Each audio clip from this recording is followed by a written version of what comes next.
Tameside Radio Sports Talk with Betfred. Visit your local Betfred shop today for a variety of great offers and check out our app for great features like Pick Your Punt Builder. Whenever you bet, Betfred. 18 plus, begambleaware.org. Well, hello and welcome. This is Sports Talk with me, Lewis Connell. And as always, I'm joined by Peter Spencer from Betfred. How are you doing today, Peter? Yeah, no problems at all. Fantastic. Well, we'll start with the FA Cup then. There's only one place to start. That crazy game at Wembley in the semi-final. Man United scraping through against Coventry, and I don't think they could have got any closer to losing that game if they tried, really, could they? There's so many talking points from that game. It's basically the most humiliating victory I've ever witnessed in my life. I mean, when you think of the way the penalty shootout played out, and Maguire went over to the Coventry players and basically shook the hands. He looked humbled that they'd come so close and lost. He really read the room, unlike Anthony, who went round doing that ear routine, as if to say, can you hear us? And made a complete fool of himself. And it was tedious to watch. I mean, the way that he made those substitutions at the end, it was so predictable. I mean, Rashford was having a poor game, but Rashford could win you the game. That shot he did almost broke the back of the net. Yeah. And Garnacho, he always takes him off to replace him with Anthony. And it's like, it's just a step backwards. Anthony's just not got a right foot. It was embarrassing. I mean, even Coventry had worked that one out. And as for their striker, that Ellis Sims, what a player he is. He's just like, he was head and shoulders above my least favourite player, Højlund. Why they kept Højlund on? I couldn't believe it. And I thought that he'd probably missed that penalty shot, the one that won it in the end for United. It was kind of embarrassing, wasn't it? Yeah. It was, and similar to City, really, they didn't deserve to go through either. No. So we've got two Manchester clubs, which is great for us around here, in that cup final. All this will be forgotten about when it comes to cup final day. And then the big debate will be, what time's it going to kick off? Because it most certainly won't be 3 o'clock on a Saturday afternoon like it should be. They'll be fiddling about, trying to make it, and then there's the late trains. The last train is apparently 8:15, so they've got to account for, should it ever go to extra time and penalties. Otherwise people won't be able to get back to Manchester. Having said all that, the Betfred odds for the FA Cup final are Manchester City 8 to 15 to win in 90 minutes, United 4 to 1 to win in 90 minutes, City 2 to 7 to lift the trophy, and United 5 to 2 to lift the trophy. So we obviously think it's going to be City, and it is some consolation that City aren't playing Coventry, because the way that people are anti-Manchester City at the moment, the whole country, if not the world, would be back in Coventry against the mighty Manchester City. Yeah, and as you say, City have got the chance for the double. I think it's great for United fans that it's not the treble, because I think a lot more pressure would be on that FA Cup final. But I think, you know, now they can be a bit more realistic. I think City probably will win that, and obviously the odds do reflect that. I mean, City's victory against Chelsea 24 hours earlier, that was really, it was Chelsea who were playing the better football, but City just have it. They have the edge up front, don't they? And got the win. And I thought that Grealish handball was a handball. It should have been a penalty, basically.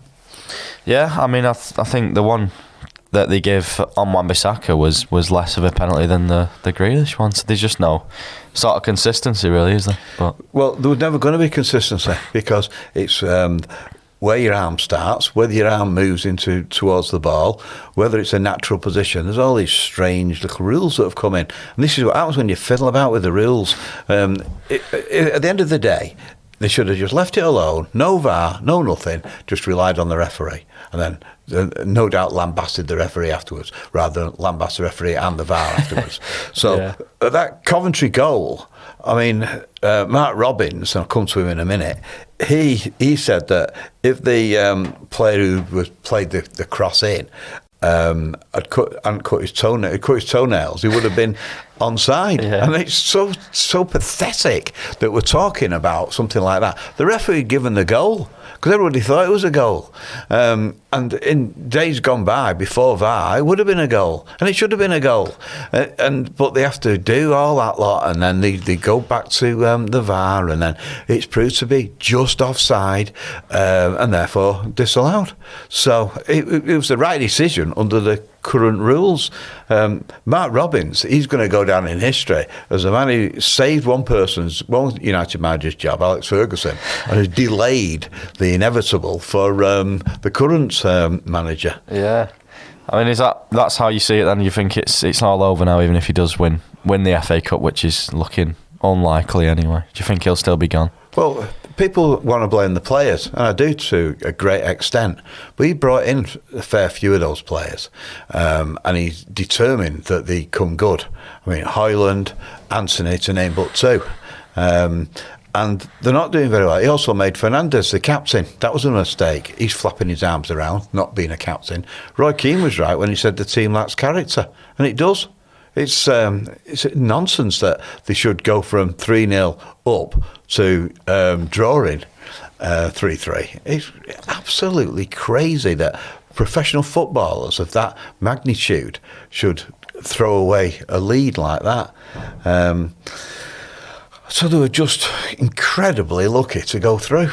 Yeah, and they do set up that Manchester derby. It's weird how they've never been an FA Cup final between the two Manchester clubs until last year in the history of the competition, and now two have come around at once. Yeah. And another thing is the conspiracy theorists trying to make out that the FA wanted it to be City and United rather than little Coventry.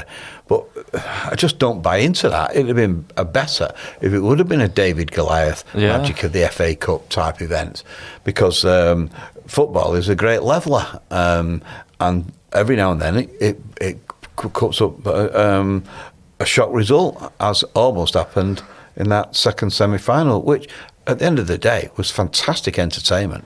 Yeah, it was a great game, especially for the neutral. And obviously, just moving on to the Premier League now. City, as you say, they're favourites to basically do the double as well, aren't they? Because they are favourites for the Premier League as well. Well, as you know, Betfred have already paid out on City's title, of course. But we're still taking bets on City. They're now 1-2, Arsenal 10-3, Liverpool 5-1. So both Arsenal and Liverpool had wins at the weekend. It's a pile of pressure on City. In fact, they're both ahead of City at the moment, but City got that game in hand. And we've got games this week. Arsenal are playing Chelsea, so that'll be quite tough for them. Arsenal go into that 1-2 favourites, Chelsea 5-1. And Liverpool, well, they've got a really tough game, a derby match against Everton. Everton 5-1, Liverpool 2-5. Liverpool seem to be doing better away from Anfield. You wouldn't have thought people would be saying that, but that's the truth of it. Maybe there isn't as much pressure on them when they're away. But they're keeping it going, those two. We still think it'll be City's title. That's why Betfred's paid out on them.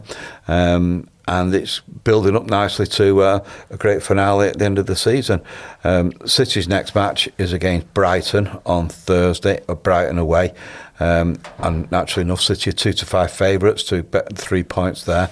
We've got Højlund 11-4 to score the first goal. And Betfred have Foden 4-1, De Bruyne 6-1 for the first goal. Grealish, seen some reports this morning that City might be willing to offload him in the summer.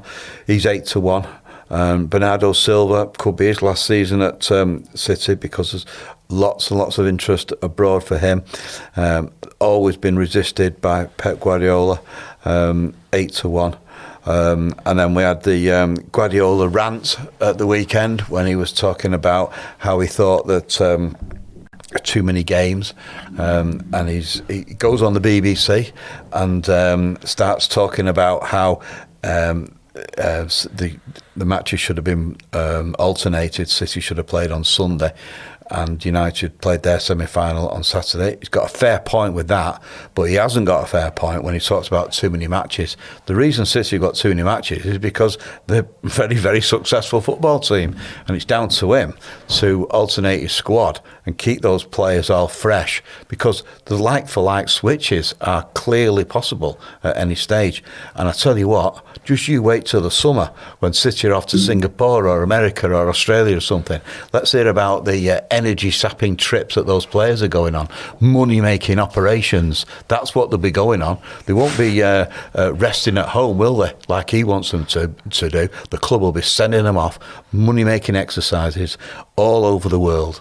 And it won't be just City either. United will be off as well. So all this whinging about the FA Cup and not allowing replays, absolute nonsense. They want to stop going on those tours. They want to do what they used to do.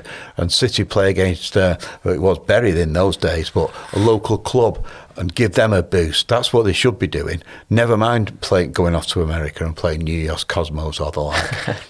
Yeah, definitely. And I've seen on Twitter before, actually, a point about that sort of fixture congestion.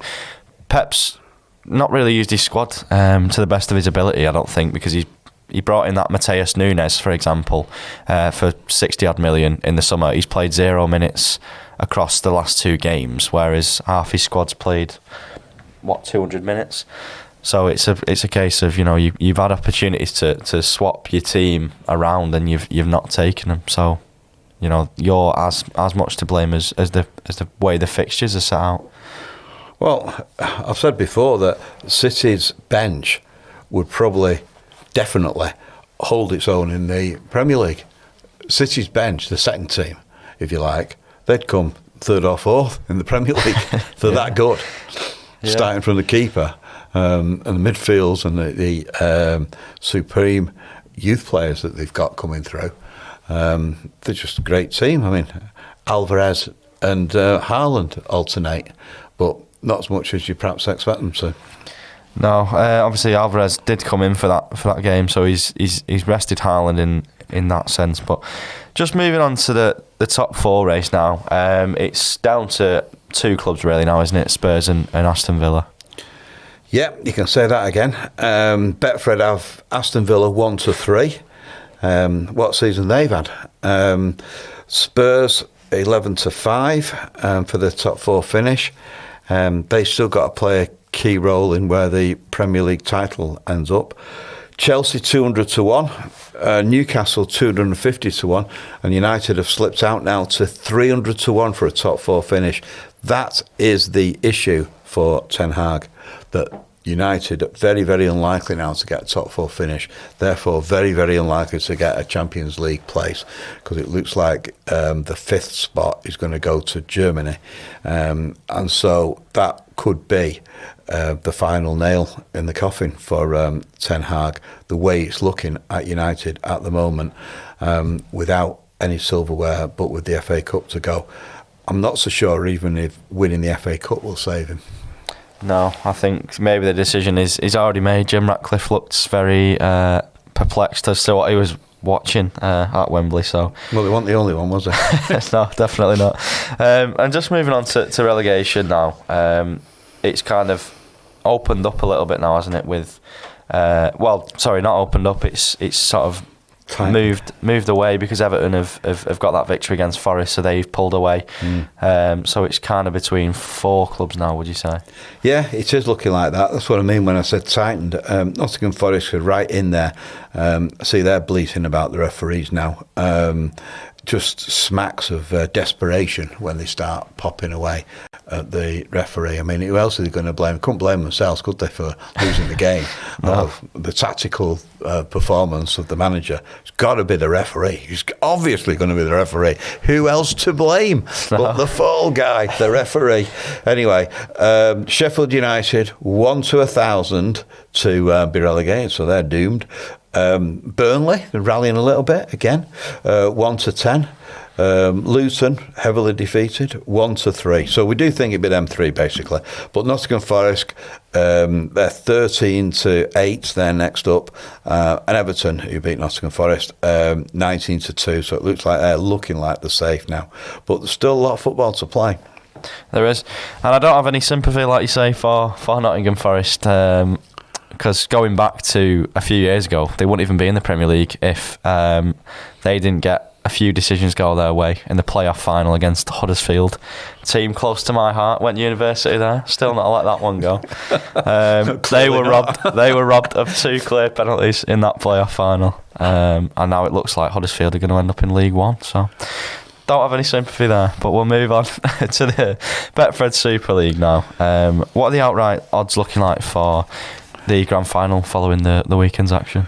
Well, the majority of the top clubs in Betfred Super League won at the weekend. I mean, the victory by St Helens over Hull FC was absolutely amazing. They won by 58 points to 0. Incredible result, that. Now, Hull FC are struggling. Some people might say they're in a bit of a crisis because they sacked the coach, Tony Smith, and they lost some of the key players, and it showed basically because they had some kids playing against St Helens who won 58-0, and in that game there was 10 tries scored by St Helens, and amazingly they were so spread out. There was only one player who actually got 2. That was Blake. He got 2 tries, and everybody else piled in. So they had 8 try scorers on the day. It was 24-0 at half time.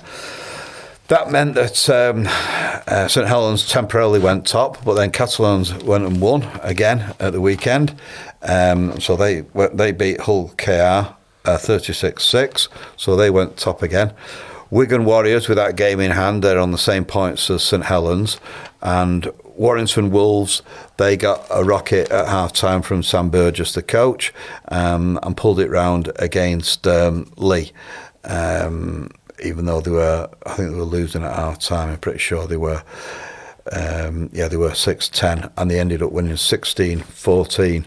So, fantastic performance by Matt Duffy, and I'm going to be checking by this time on Friday where he stands in the Man of Steel ranking, because every time Warrington perform, he is the star man in my point of view. The Betfred odds now are Wigan still the favourites, 5-4 to win the grand final. St Helens are 9-4, second favourites. Catalans 13-2. Warrington 15-2, and then we've got Lee 66-1, and the other Greater Manchester team, Salford 80-1. Well, thank you very much as always for joining us, Peter. And if you do fancy a bet, you can bet online on the app or in Betfred stores, and we'll see you at the same time on Friday. Tameside Radio Sports Talk with Betfred. Visit your local Betfred shop today for a variety of great offers, and check out our app for great features like Pick Your Punts Builder. Whenever you bet, Betfred. 18+, begambleaware.org.